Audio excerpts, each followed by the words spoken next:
भारत चीन युद्ध के दौरान चीनी सेना से अकेले लोहा लेने वाले उत्तराखंड के राइफलमैन जसवंत सिंह रावत की शौर्यगाथा आज भी लोगों के जुबान पर है। बीते दिनों वह उस समय एक बार फिर चर्चा में आए थे। सोशल मीडिया पर धूम मची थी जब उन पर बनी फिल्म 72 आवर्स मार्टियर हू नेवर डाइड रिलीज हुई थी। फिल्म को पॉजिटिव रिव्यू मिले। फिल्म के निर्देशन से लेकर कलाकारों के अभिनय तक की खूब तारीफ हुई। जिसने भी जसवंत सिंह की वीरता को पर्दे पर देखा, उसका सीना गर्व से चढ़ा हो गया। फिल्म के डायलॉग दर्शकों की जुबान पर चढ़ चुके हैं।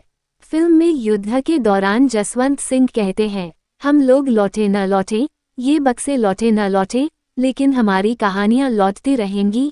युद्ध में जब चीनी सेना भारतीय सेना पर भारी पड़ने लगती है तो आर्मी ऑफिसर जसवंत सिंह को पोस्ट छोड़ने के लिए कहते हैं। तब वे कहते हैं, मरूंगा यहीं मरूंगा, लेकिन ये पोस्ट नहीं छोड़ूंगा। फिल्म के डायलॉग देशभक्ति में डूबे हैं, जो कि दर्शकों में जोश भर देते हैं। फिल्म में युद्ध के दौरान गोली लगने पर जसवंत सिंह और उनके सहयोगी कहते हैं, फौजी पर जंग न लगे इसलिए होती है जंग। जसवंत सिंह के डायलॉग, तुम्हारे आने वाले कल के लिए उन्होंने अपना आज कुर्बान कर दिया, में शहीदों के बलिदान की भावना नजर आती है। फिल्म के डायलॉग्स दर्शकों में जोश भरने के साथ ही उन्हें भावुक कर देते हैं। फिल्म को दर्शकों की खूब तारीफ मिली। बता दें कि शहीद राइफलमैन जसवंत सिंह रावत पौड़ी गढ़वाल के मूल निवासी थे। साल 1962 में भारत चीन युद्ध के दौरान उन्होंने चीनी सेना से अकेले लोहा लेते हुए भारतीय सीमा की रक्षा की थी। 300 चीनी सैनिकों को मौत के घाट उतारने के बाद जसवंत सिंह रावत शहीद हो गए थे। रावत का जन्म 19 अगस्त 1941 को हुआ था। उनके पिता गुमन सिंह रावत थे। जिस समय शहीद हुए उस समय वह राइफलमैन के पद पर थे और गढ़वाल राइफल्स की 4th बटालियन में सेवारत थे।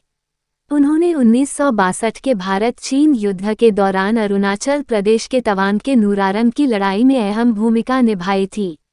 1962 का भारत चीन युद्ध अंतिम चरण में था। 14,000 फीट की ऊंचाई पर करीब 1,000 किलोमीटर क्षेत्र में फैली अरुणाचल प्रदेश स्थित भारत चीन सीमा युद्ध का मैदान बनी थी। यह इलाका जमा देने वाली ठंड और दुर्गम पथरीले इलाके के लिए बदनाम है। इन इलाकों में जाने भर के नाम से लोगों की रूह कांपने लगती है, लेकिन वहां हमारे सैनिक लड़ रहे थे। चीनी सैनिक भारत की जमीन पर कब्जा करते हुए हिमालय की सीमा को पार करके आगे बढ़ रहे थे। चीनी सैनिक अरुणाचल प्रदेश के तवांग से आगे तक पहुंच गए थे।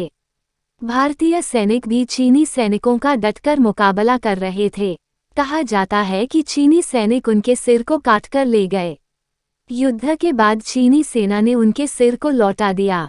अकेले दम पर चीनी सेना को टक्कर देने के उनके बहादुरी भरे कारनामों से चीनी सेना भी प्रभावित हुई और पीतल की बनी रावत की प्रतिमा भेंट की। कुछ कहानियों में ये कहा जाता है कि जसवंत सिंह रावत ने खुद को गोली नहीं मारी थी, बल्कि चीनी सैनिकों ने उनको पकड़ लिया था और फांसी दे दी थी। सेना के जवानों का मानना है कि अब भी जसवंत सिंह की आत्मा चौकी की रक्षा करती है। उन लोगों का कहना है कि वह भारतीय सैनिकों का भी मार्गदर्शन करते हैं। अगर कोई सैनिक ड्यूटी के दौरान सो जाता है तो वह उनको जगा देते हैं। उनके नाम के आगे शहीद नहीं लगाया जाता है और यह माना जाता है कि वह ड्यूटी पर हैं। जिस चौकी पर जसवंत सिंह ने आखिरी लड़ाई लड़ी थी उसका नाम अब जसवंतगढ़ रख दिया गया है और वहां उनकी याद में एक मंदिर बनाया गया है। मंदिर में उनसे जुड़ी चीजों को आज भी सुरक्षित रखा गया है। 5 सैनिकों को उनके कमरे की देखरेख के लिए तैनात किया गया है। वे 5 सैनिक रात को उनका बिस्तर करते हैं, वर्दी प्रेस करते हैं और जूतों की पॉलिश तक करते हैं। सैनिक सुबह के 4:30 बजे उनके लिए बेड टी, 9 बजे नाश्ता और शाम में 7 बजे खाना कमरे में रख देते हैं।